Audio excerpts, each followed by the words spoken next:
Hey, here we are at day three. It's Tuesday at about what time is it?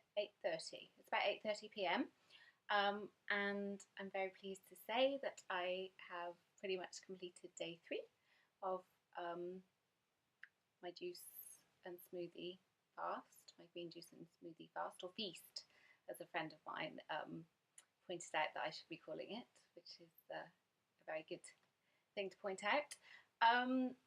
So, how's it going? Well,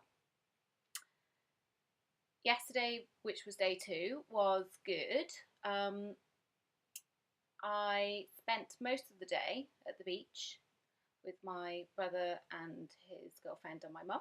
It was my brother's birthday, and I was quite apprehensive about going out for the whole day because I just didn't know. I mean, I was out probably for a good 12 hours, and I didn't know how I was going to, how that would go, even in terms of just taking juices and smoothies with me and whether they would keep and so on and so forth.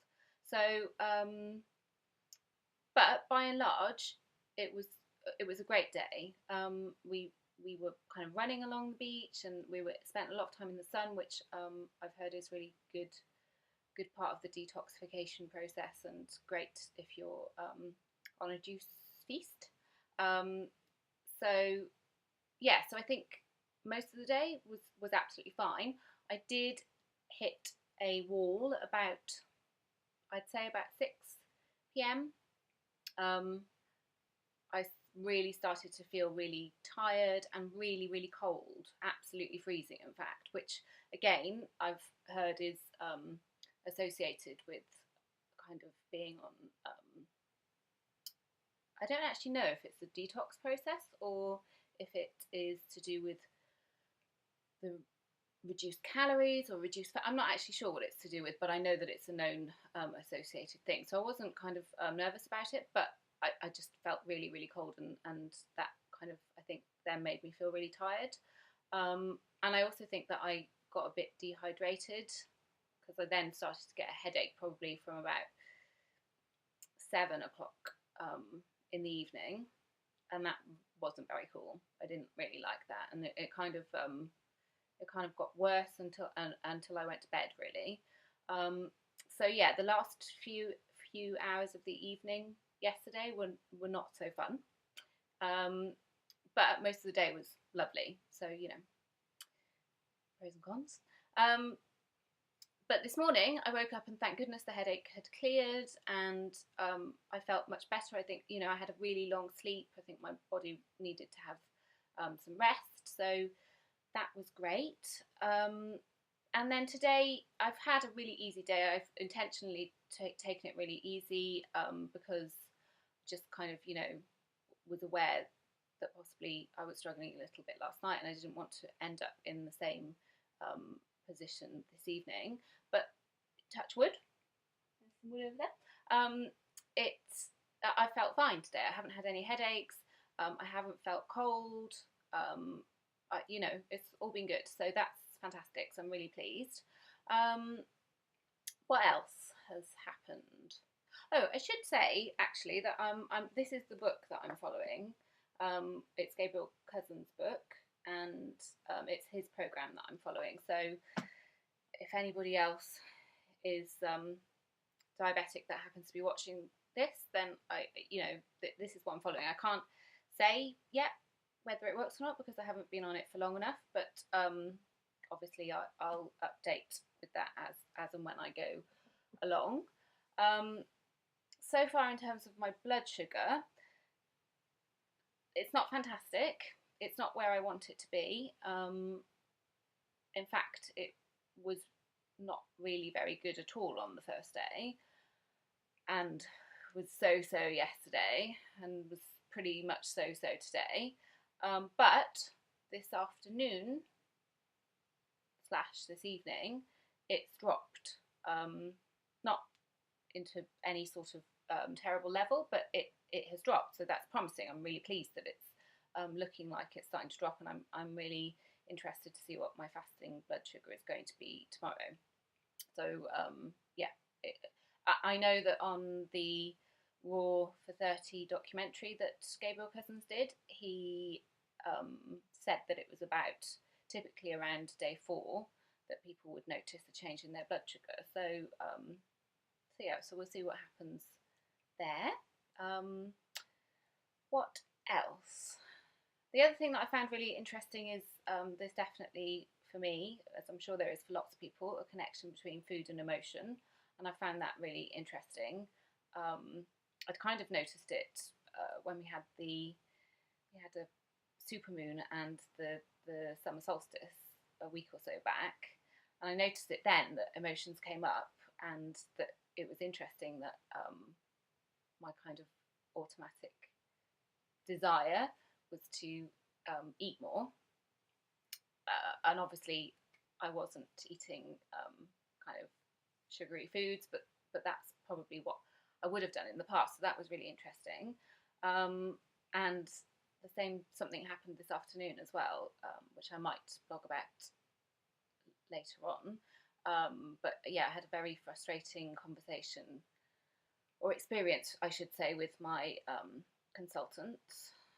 I'm having a very frustrating experience with my consultant, and so again, emotions came up. I got kind of frustrated and upset, and it was interesting that that's really the first time that I've really actually craved,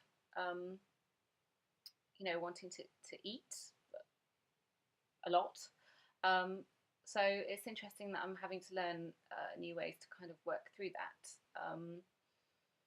Because generally I'm really surprised that I haven't had major cravings. I'm not going to lie, yesterday there was cake and crisps and other nice things floating around, it being my brother's birthday, and they had a little bit of a kind of picnic thing going on, and that was, it was tough to kind of smell the food, but I think it was linked to old associations, or it was like, oh, I think that's nice, but I didn't actually really want to eat it. So yeah, so it's interesting. Anyway, I'm finding all of that quite interesting. The other thing that I'm finding quite interesting is that I figured out how many calories I'm having a day, and I'm having about 600 calories a day, which I watched probably about a year ago now, the Horizon documentary on calorie restriction. I know that at the time I already thought that there might be something going on diabetically for me, because I remember that he said in that Horizon program that one of the things that calorie restriction can do is turn off the diabetic gene. I don't know, that's probably not the technical term, but you understand what I'm saying. Kind of flip the switch, so to speak. And I've thought about it loads and loads, and it keeps on coming back, and I keep on thinking I should try it, and I kept on thinking, oh, I don't know if I could do it, and now I've kind of accidentally slipped into it because I didn't actually realise that because in the calorie restriction that he recommends 600 calories a day on alternative days, or there's a few different ways to do it. But it's kind of funny that I didn't think that I could even manage a day on 600 calories, and now I've done 3 days on 600 calories. So it just goes to show the power of thoughts in these situations. So yeah, so that's been kind of interesting too. Other than that, I guess just a couple of tips that are probably really well known anyway, but if you're doing a juice and smoothie kind of detox program, then a few things that I've sure are helping me not to have terrible detox symptoms are I'm doing skin brushing at least once a day. So I'm pretty certain that that's because that gets the lymphatic system moving, which helps get toxins out of your system. So I'm pretty sure that that's helping. I'm also trying to do some form of exercise. So yesterday I did a bit of walking along the beach, and even a tiny bit of running. And yoga, and just trying to at least get some movement in. Again, if you're on a very low calorie juice detox, then you might not want to go mental on the exercise. But I know people like Joe Cross, his program that he does is, I think, around 1,500 to 2,000 calories a day because of the inclusion of fruit. So if you're doing that, you might be able to exercise more. But yeah, definitely moving, I think, is helping minimise detox symptoms. Obviously, drinking lots of water. Dandelion tea, I think, is really helping because it's, you know, helping the liver kind of move stuff out. Yeah, so I think that's pretty much everything that I wanted to cover today. Um, and I'm kind of halfway through, so I'm excited.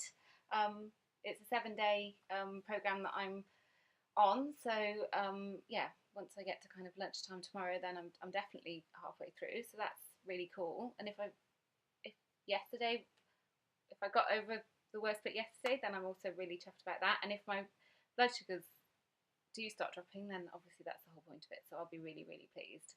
So yeah, I will vlog again in well, when I feel like I've got something to update you on, but certainly before the 7 days are over. Thank you again for your support. You know, friends really have been fantastic. So thank you, and I hope you have a good week. Speak to you soon. Take care. Bye.